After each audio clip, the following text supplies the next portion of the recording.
But you're absolutely right. Raiders will get you back when the winter update comes out?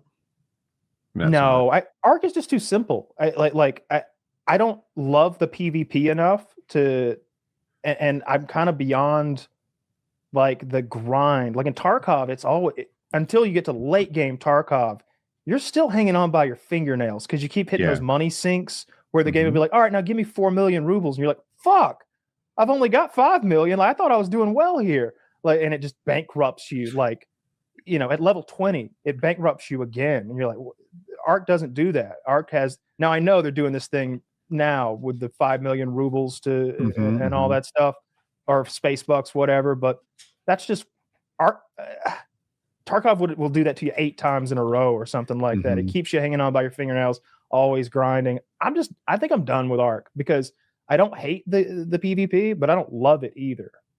I like the PvP because it's the best movement I've ever seen in any video game. I don't know which other games have movement this good. Maybe CSGO for all I know, but like Tarkov's movement is dog shit. That inertia system and like your character is just fucking terrible. Call of Duty movement is simple. It's back and forth basically. You can slide, but maybe it's improved now. You know, like I'm talking about old COD, but this game, oh my gosh, with the rolling, the iframes, the sliding, the stamina management, the peeking, the ledge grabbing, the parkour in this game. And then once you get better at movement, and I'm not some sort of super pro, you start seeing the map in a different way on how the buildings and towers are all placed just perfectly. In this game, you can grab ledges. It's hard, but you can grab ledges by your fingertips and not take fall damage. And then you're like, holy shit, that building is just the right distance from that building that you can grab that open window and get down there without being hurt. And like you watch people who are really good at the movement, and there's a higher skill ceiling than I realized at first. The reason that doesn't do it for me is because even if you mastered all those skills, it wouldn't really benefit.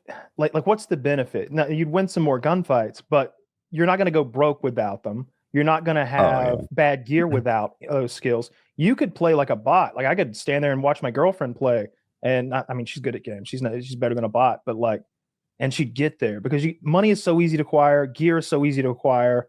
So really, it's about like now I have these skills, and I can do interesting, fun things, and I can mix up my PvP, and I can outclass people in PvP. I get that. I just don't love the PvP.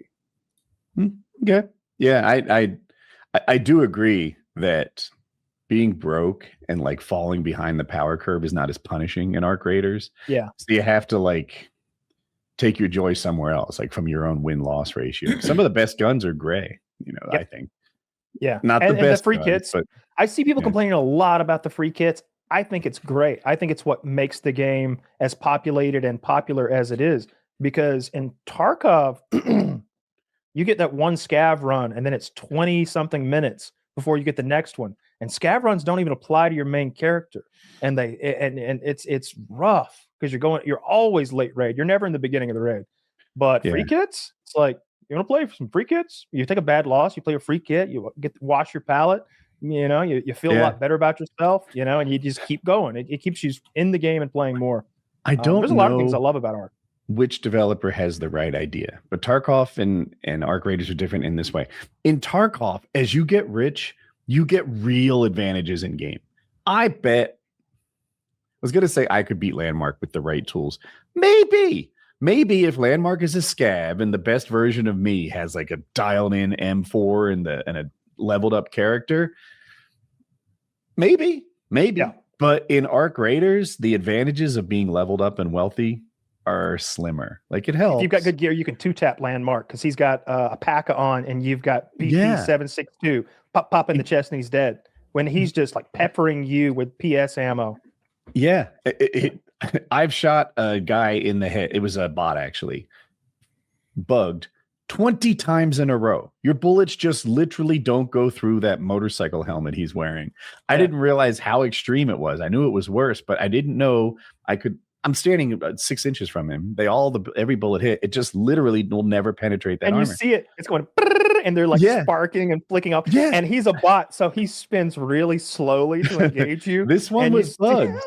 I had all the time in the world to like test it. And so I'm like, I don't know if it's right. In Tarkov, when you pull something full ammo, your character gets better at dealing with recoil. So once you have a couple hundred hours in that wipe, you're having a different experience than me. Your footsteps are quieter. Your ears are more finely tuned so that you can hear my footsteps at a range that I can't hear yours. Your recoil is lower, not just because your gun is better, but because your character doesn't experience recoil as much as a fresh character does. My character needs to stop for snacks in mid-raid because he gets hungry and thirsty. And if he doesn't deal with that, then he can't walk or move and eventually dies. Your character can go 6 raids in a row without a bite to eat. We're playing a different game. I've starved to death in Tarkov before with like so much good loot. The raids are 40 minutes long. Imagine you've been playing for 40 minutes at full your maximum attention capacity. You're not looking away from the screen. You are dialed in for 40 fucking minutes, and you starve to death as you crawl toward the egg of the game. Nobody beat you. Nobody beat you. You were just hungry. No, you played yourself. Right. So I don't know which studio has the right idea.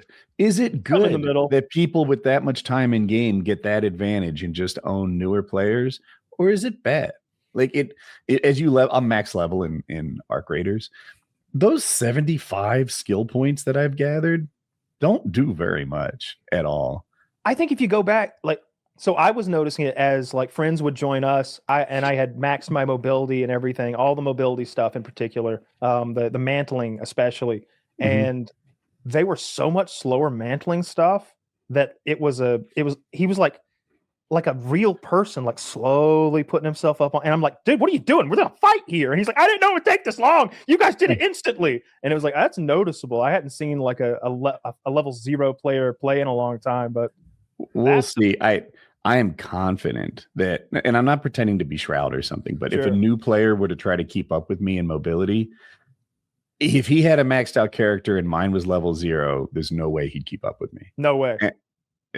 In either game, though, with mobility, I think in Tarkov, or especially in Tarkov, it's incredibly evident because your character will run completely out of stamina and he'll be, and my guy's like, dun, dun, dun, dun, yeah, I think you're saying different things. I'm saying as a level 0, a new player cannot hang with me in Arc Raiders, but in the inverse, in Tarkov, a new player, couldn't.